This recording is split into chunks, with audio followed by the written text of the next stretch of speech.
Chapter 23. I wish Bob Ewell wouldn't chew tobacco, was all Atticus said about it. According to Miss Stephanie Crawford, however, Atticus was leaving the post office when Mr. Ewell approached him, cursed him, spat on him, and threatened to kill him. Miss Stephanie, who by the time she had told it twice was there and had seen it all, passing by from the jitney jungle she was, Miss Stephanie said Atticus didn't bat an eye, just took out his handkerchief and wiped his face and stood there and let Mr. Ewell call him names wild horses could not bring her to repeat. Mr. Ewell was a veteran of an obscure war. That plus Atticus's peaceful reaction probably prompted him to inquire, too proud to fight. Miss Stephanie said Atticus said no, too old, put his hands in his pockets and strolled on. Miss Stephanie said you had to hand it to Atticus Finch. He could be right dry sometimes. Jem and I didn't think it entertaining. After all, though, I said, he was the deadest shot in the county one time. He could, he wouldn't carry a gun, Scout. He ain't even got one, said Jem. He didn't even have one down at the jail that night. He told me having a gun around's an invitation to somebody to shoot you. This is different, I said. We can ask him to borrow one. We did, and he said nonsense. Dill was of the opinion that an appeal to Atticus's better nature might work. After all, we would starve if Mr. Ewell killed him, besides be raised exclusively by Aunt Alexandra, and we all knew the first thing she'd do before Atticus was under the ground good would be to fire Calpurnia. Jem said it might work if I cried and flung a fit, being young and a girl. That didn't work either. But when he noticed us, dragging around the neighborhood, not eating, taking little interest in our normal pursuits, Atticus discovered how deeply frightened we were. He tempted Jem with a new football magazine one night. When he saw Jem flip the pages and toss it aside, he said, "What's bothering you, son?" Jem came to the point. "Mr. Ewell, what has happened?" "Nothing's happened. We're scared for you, and we think you ought to do something about him." Atticus smiled wryly. "Do what? Put him under a peace bond?" "When a man says he's going to get you, looks like he means it." "He meant it when he said it," said Atticus. "Jem, see if you can stand in Bob Ewell's shoes a minute. I destroyed his last shred of credibility at that trial, if he had any to begin with. The man had to have some kind of comeback. His kind always does. So if spitting in my face and threatening me saved my yellow Ewell one extra beating, that's something I'll gladly take. He had to take it out on somebody, and I'd rather it be me than that house full of children out there. You understand?" Jem nodded. Aunt Alexandra entered the room as Atticus was saying, "We don't have anything to fear from Bob Ewell. He got it all out of his system that morning." "I wouldn't be so sure of that, Atticus," she said. "His kind do anything to pay off a grudge. You know how those people are. What on earth could Ewell do to me, sister?" "Something furtive," Aunt Alexandra said. "You may count on that." "Nobody has much chance to be furtive in Maycomb," Atticus answered. After that, we were not afraid. Summer was melting away, and we made the most of it. Atticus assured us that nothing would happen to Tom Robinson until the higher court reviewed his case, and that Tom had a good chance of going free, or at least of having a new trial. He was at Enfield Prison Farm, 70 miles away in Chester County. I asked Atticus if Tom's wife and children were allowed to visit him, but Atticus said no. "If he loses his appeal," I asked one evening, "what'll happen to him?" "He'll go to the chair," said Atticus, "unless the governor commutes his sentence. Not time to worry yet, Scout. We got a good chance." Jem was sprawled on the sofa reading Popular Mechanics. He looked up. "It ain't right. He didn't kill anybody, even if he was guilty. He didn't take anybody's life." "You know it's a capital offense in Alabama," said Atticus. "Yes, sir, but the jury didn't have to give him death. If they wanted to, they could have gave him 20 years. "Given," said Atticus. "Tom Robinson's a colored man, Jem. No jury in this part of the world's going to say, 'We think you're guilty, but not very,' on a charge like that. It was either a straight acquittal or nothing." Jem was shaking his head. "I know it's not right, but I can't figure out what's wrong. Maybe it shouldn't be a capital offense." Atticus dropped his newspaper beside his chair. He said he didn't have any quarrel with the statute, none whatever, but he did have a deep misgiving when the state asked for and the jury gave a death penalty on purely circumstantial evidence.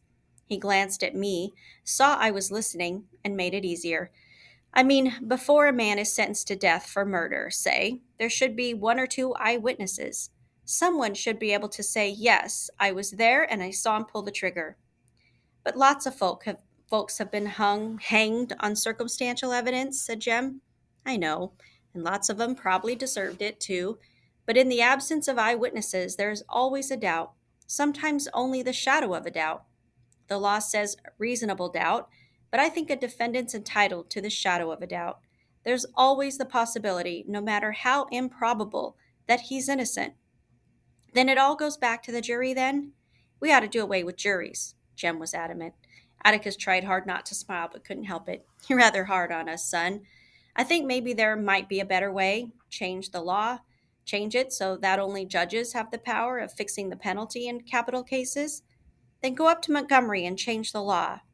You'd be surprised how hard that'd be. I won't live to see the law changed, and if you live to see it, you'll be an old man. This was not good enough for Jem. No, sir. They ought to do away with juries. He wasn't guilty in the first place, and they said he was. If you had been on that jury, son, and 11 other boys like you, Tom would be a free man, said Atticus. So far, nothing in your life has interfered with your reasoning process. Those are 12 reasonable men in everyday life. Tom's jury. But you saw something come between them and reason. You saw the same thing that night in front of the jail. When that crew went away, they didn't go as reasonable men. They went because we were there. There's something in our world that makes men lose their heads. They couldn't be fair if they tried. In our courts, when it's a white man's word against a black man's, the white man always wins. They're ugly, but those are the facts of life. Doesn't make it right, said Jem stolidly. He bit his fist softly on his knee. You just can't convict a man on evidence like that. You can't. You couldn't, but they could and did. The older you grow, the more of it you'll see. The one place where a man ought to get a square deal is in a courtroom, be he any color of the rainbow. But people have a way of carrying their resentments right into a jury box. As you grow older, you'll see white men cheat black men every day of your life. But let me tell you something, and don't you forget it. Whenever a white man does that to a black man, no matter who he is, how rich he is, or how fine a family he comes from, that man is trash. Atticus was speaking so quietly, his last word crashed on our ears. I looked up, and his face was vehement. There's nothing more sickening to me than a low grade white man who'll take advantage of another man's ignorance. Don't fool yourselves. It's all adding up, and one of these days, we're going to pay the bill for it. I hope it's not in your children's time. Jem was scratching his head. Suddenly his eyes widened. Atticus, he said, why don't people like us and Miss Maudie ever sit on juries? You never see anybody from Maycomb on a jury. They all come from out in the woods. Atticus leaned back in his rocking chair. For some reason, he looked pleased with Jem. I was wondering when that occurred to you. There are a lot of reasons. For one thing, Miss Maudie can't serve on a jury because she's a woman. You mean women in Alabama can't? I was indignant. I do. I guess it's to protect our frail ladies from sordid cases like Tom's. Besides, Atticus grinned, I doubt if we'd ever get a complete case tried. Ladies be interrupting to ask questions. Jem and I laughed. Miss Maudie on a jury would be impressive. I thought of old Mrs. Dubose in her wheelchair. Stop that rapping, John Taylor. I want to ask this man something. Perhaps our forefathers were wise. Atticus was saying, with people like us, that's our share of the bill. We generally get the juries we deserve. Our stout Macomb citizens aren't interested in the first place. In the second place, they're afraid. Then they're afraid. Why? Asked Jem. Well, what if, say, Mr. Link Dees had to decide the amount of damages to award, say, Miss Maudie, when Miss Rachel ran over her with a car? Link wouldn't like the thought of losing either lady's business at his store, would he? So he tells Judge Taylor that he can't serve on the jury because he doesn't have anybody to keep store for him while he's gone. So Judge Taylor excuses him. Sometimes he excuses him wrathfully. What'd make him think either one of them stopped trading with him? I asked. Jem said, Miss Rachel would. Miss Waddy wouldn't. But a jury's vote's secret, Atticus. Our father chuckled. You've many more miles to go, son. A jury's vote's supposed to be secret. Serving on a jury forces a man to make up his mind and declare himself about something. Men don't like to do that. Sometimes it's unpleasant. Tom's jury sure made up its mind in a hurry, Jem muttered. Atticus's fingers went to his watch pocket. No, it didn't, he said, more to himself than to us. That was the one thing that made me think, well, this may be the shadow of a beginning. That jury took a few hours. An inevitable verdict, maybe, but usually it takes them just a few minutes. This time, he broke off and looked at us. You might like to know that there was one fellow who took considerable wearing down. In the beginning, he was rarin' for an outright acquittal. Who? Jem was astonished. Atticus's eyes twinkled. It's not for me to say, but I'll tell you this much. He was one of your old Sarum friends. One of the Cunninghams? Jem yelped. One of. I didn't recognize any of them. You're joking. He looked at Atticus from the corner of his eyes. One of their connections. On a hunch, I didn't strike him. Just on a hunch. Could have, but I didn't. Golly Moses, Jem said reverently. One minute they're trying to kill him, and the next they're trying to turn him loose. I'll never understand those folks as long as I live. Atticus said you just had to know him. He said the Cunninghams hadn't taken anything from or off anybody since they migrated to the New World. He said the other thing about them was, once you earned their respect, they were for you tooth and nail. Atticus said he had a feeling, nothing more than a suspicion, that they left the jail that night with a considerable respect for the Finches. Then, too, he said, it took a thunderbolt plus another Cunningham to make one of 'em change his mind. If we'd had two of that crowd, we'd have had a hung jury. Jem said slowly, You mean you actually put on the jury a man who wanted to kill you the night before? How could you take such a risk, Atticus? How could you? When you analyze it, there was little risk. There's no difference between one man who's going to convict and another man who's going to convict, is there? There's a faint difference between a man who's going to convict and a man who's a little disturbed in his mind, isn't there? He was the only uncertainty on the whole list. What kin was that man to Mr. Walter Cunningham? I asked. Atticus rose, stretched, and yawned. It was not even our bedtime, but we knew he wanted a chance to read his newspaper. He picked it up, folded it, and tapped my head. Let's see now, he droned to himself. I've got it. Double first cousin. How can that be? Two sisters marry two brothers. That's all I'll tell you. You figure it out. I tortured myself and decided that if I married Jem and Dill had a sister whom he married, our children would be double first cousins. Gee, Manetti, Jem, I said when Atticus had gone. They're funny folks. Do you hear that, Auntie? Aunt Alexandra was hooking a rug and not watching us, but she was listening. She sat in her chair with her work basket beside it, her rug spread across her lap. Why ladies hooked woolen rugs on boiling nights never became clear to me. I heard it, she said. I remembered the distant, disastrous occasion when I rushed to young Walter Cunningham's defense. Now I was glad I'd done it. Soon school starts. I'm going to ask Walter home to dinner, I planned, having forgotten my private resolve to beat him up the next time I saw him. He can stay over sometimes after school, too. Atticus could drive him back to Old Sarum. Maybe he could spend the night with us sometime. Okay, Jem? We'll see about that, Aunt Alexandra said, a declaration that with her was always a threat, never a promise. Surprised, I turned to her. Why not, Auntie? They're good folks. She looked at me over her sewing glasses. Jean Louise, there is no doubt in my mind that they're good folks, but they're not our kind of folks. Jem says she means they're yappy, Scout. What's a yap? Ah, tacky. They like fiddlin' and things like that. Well, I do too. Don't be silly, Jean Louise, said Aunt Alexandra. The thing is, you can scrub Walter Cunningham till he shines. You can put him in shoes and a new suit, but he'll never be like Jem. Besides, there's a drinking streak in that family a mile wide. Finch women aren't interested in that sort of people. Auntie, said Jem, she ain't 9 yet. She may as well learn it now. Aunt Alexandra had spoken. I was reminded vividly of the last time she had put her foot down. I never knew why. It was when I was absorbed with plans to visit Calpurnia's house. I was curious, interested. I wanted to be her company, to see how she lived, who her friends were. I might as well have wanted to see the other side of the moon. This time, the tactics were different, but Aunt Alexandra's aim was the same.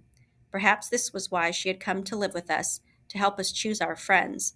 I would hold her off as long as I could. If they're good folks, then why can't I be nice to Walter? I didn't say not to be nice to him. You should be friendly and polite to him. You should be gracious to everybody, dear. but you don't have to invite him home. What if he was kin to us, Auntie? The fact is that he is not kin to us. But if he were, my answer would be the same. Auntie, Jem spoke up, Atticus says you can choose your friends, but you sure can't choose your family, and they're still kin to you no matter whether you acknowledge 'em or not, and it makes you look right silly when you don't. That's your father all over again, said Aunt Alexandra, and I still say that Jean Louise will not invite Walter Cunningham to this house. If he were her double first cousin once removed, he would still not be received in this house, unless he comes to see Atticus on business. Now that is that.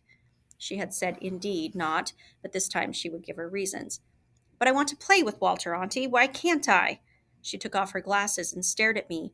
I'll tell you why, she said. Because he is trash. That's why you can't play with him. I'll not have you around him, picking up his habits and learning Lord knows what. You're enough of a problem to your father as it is.